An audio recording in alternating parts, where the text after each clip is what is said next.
In Jeremiah chapter 27, the Lord commands the prophet Jeremiah to make bonds and yokes and place them on his neck as a symbolic act to deliver a message to the kings of Judah, Edom, Moab, Ammon, Tyre, and Sidon. These nations are about to be conquered by King Nebuchadnezzar of Babylon, and Jeremiah is instructed to warn their kings that they must submit to Babylonian rule or face destruction. Jeremiah tells them that God has given all these nations into the hand of King Nebuchadnezzar, who is his servant, and they must serve him for a period of time as part of God's divine plan. Jeremiah emphasizes that the people of these nations should not listen to the false prophets who claim that Babylon will soon be defeated and that their lands will be restored. He warns them that these false prophecies are lies, and those who listen to them will suffer greatly. Instead, they should submit to Nebuchadnezzar's rule and serve him, for only by doing so will they preserve their lives. Jeremiah further explains that the yokes on the nations represent the servitude that they must endure as part of God's judgment on them. The chapter also reveals God's message to the people of Judah. Despite the overwhelming dominance of Babylon, God promises that after 70 years of captivity, He will bring the people of Judah back to their land and restore them. However, until that time comes, the people are to live in submission to Babylon, and they should not listen to the false promises of those who encourage rebellion.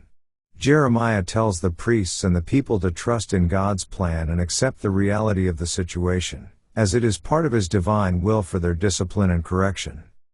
Finally, the chapter concludes with a reminder that God will eventually restore the exiled people and their nations.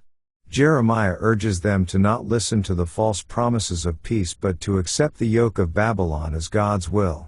The chapter emphasizes the sovereignty of God over the affairs of all nations and calls on the people to recognize that their current suffering is part of God's greater plan for both judgment and future restoration. Jeremiah's message is a call for obedience and trust in God's timing, despite the harshness of the present circumstances. Let's now read Jeremiah chapter 27.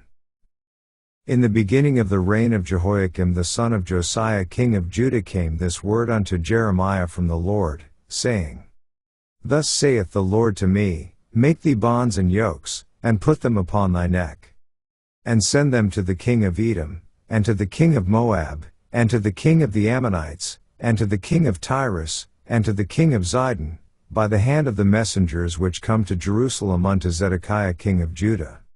And command them to say unto their masters, Thus saith the Lord of hosts, the God of Israel, Thus shall ye say unto your masters, I have made the earth, the man and the beast that are upon the ground, by my great power and by my outstretched arm, and have given it unto whom it seemed meet unto me.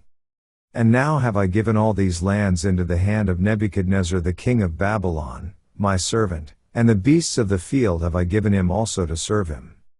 And all nations shall serve him, and his son, and his son's son, until the very time of his land come, and then many nations and great kings shall serve themselves of him. And it shall come to pass, that the nation and kingdom which will not serve the same Nebuchadnezzar the king of Babylon, and that will not put their neck under the yoke of the king of Babylon, that nation will I punish, saith the Lord, with the sword, and with the famine, and with the pestilence, until I have consumed them by his hand. Therefore hearken not ye to your prophets, nor to your diviners, nor to your dreamers, nor to your enchanters, nor to your sorcerers, which speak unto you, saying, Ye shall not serve the king of Babylon. For they prophesy a lie unto you, to remove you far from your land, and that I should drive you out, and ye should perish.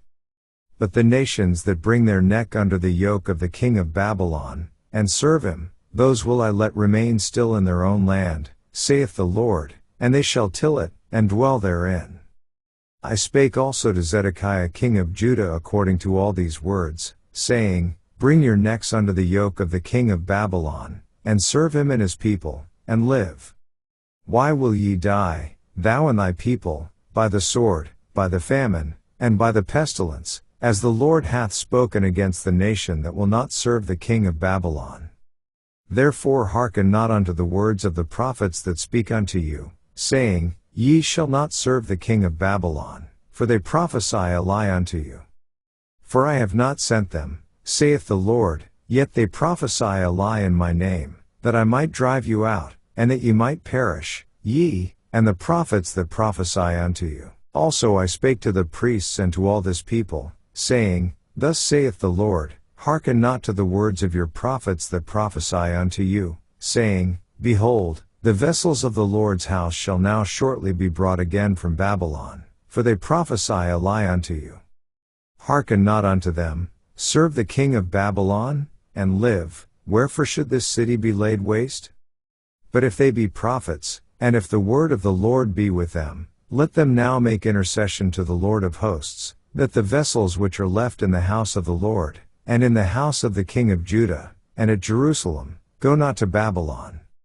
For thus saith the Lord of hosts concerning the pillars, and concerning the sea, and concerning the bases, and concerning the residue of the vessels that remain in this city, which Nebuchadnezzar king of Babylon took not, when he carried away captive Jeconiah the son of Jehoiakim king of Judah from Jerusalem to Babylon, and all the nobles of Judah and Jerusalem. Yea, thus saith the Lord of hosts, the God of Israel, concerning the vessels that remain in the house of the Lord, and in the house of the king of Judah and of Jerusalem. They shall be carried to Babylon, and there shall they be until the day that I visit them, saith the Lord, then will I bring them up, and restore them to this place. This ends our reading of Jeremiah chapter 27.